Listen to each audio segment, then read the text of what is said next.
Basically, yeah, I'm just going to talk about rock climbing, just a few things about it, and it's a lot of fun, so you all should totally go do it. You can do it over at the Red Barn. Pretty cheap and really fun. So, quick thing is there's two major types of rock climbing. Top roping, which is when you have the rope and you have the harness, which probably most people are familiar with because it's a lot more common, and you just go up. And that's all, which I find kind of boring. It's more fun to do other things, namely bouldering. And I went on the ceiling yesterday, and it was actually a lot of fun. There's different routes, and you just get to the other end of the route, get yourself stable, and do it that way. Either of these are also done outdoors as well as indoors. Top roping generally is done actually a different way, where you are putting in pins into the rock and pulling yourself up that way.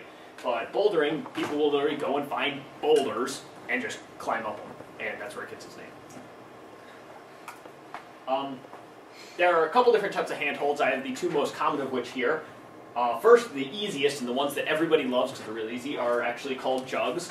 And they're really nice handholds. You can just fit your hand right around there, grab onto it, and you can just hang from them all day. Just imagine like monkey bars just against a wall. So you can just hang on it. And then edges, which are square or other shapes where there's just an edge for you to like wrap your hand around. There's variants on all of these. For example, that edge is actually a pinch, because you can grab onto both sides of it, so you can pinch onto it. I want to say this one here is a bucket, which basically it's a jug that's really, really deep. And then there's other varieties that are just mostly variants on those two or combinations. Also then, you can use these for footholds, but then there's also other holds that are just like little nubs, which are generally used for feet, because good luck grabbing one with your fingers. If you manage to, it would be very painful. That was just simple. You could probably manage it because you're small enough. Most people can't. Major climbing equipment you need, again, this is for bouldering, just because I really don't do top roping because it's not as interesting, although it's still relevant. You need to have rock climbing shoes. Well, you don't need to, but it makes life a lot easier, because down here, this entire sole is a hard rubber, as opposed to all floppy like your real shoes. And then there's these, like a wedge shape up here, which lets you get your toes in really nicely into the rock. It's also pretty small. You actually want them uncomfortably small, because that curls your toes up, which makes it a lot easier to get onto rocks.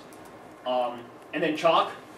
I personally don't use it very often, mainly because I didn't feel like buying any, and because I just don't bother, which is for drying out your hands, because otherwise they get all sweaty and you just slip off. People will sometimes use chalk balls like this, where you just like toss it back and forth. It's inside a cloth bag and just comes out. Or they'll just have loose chalk inside a bag.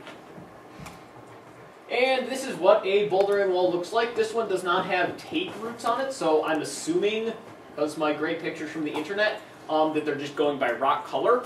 In the Red Barn, for example, they have pieces of tape to indicate. Normally there's a V, which shows you where the start is, where you put both hands on your start and your feet have to be off the floor. And that's the only rule on how you start, other than you should be stable. Then you just go from there. The only rocks you're allowed to touch are the ones of your color. In this case, we're just going to assume that this guy, who's, I think I'm green,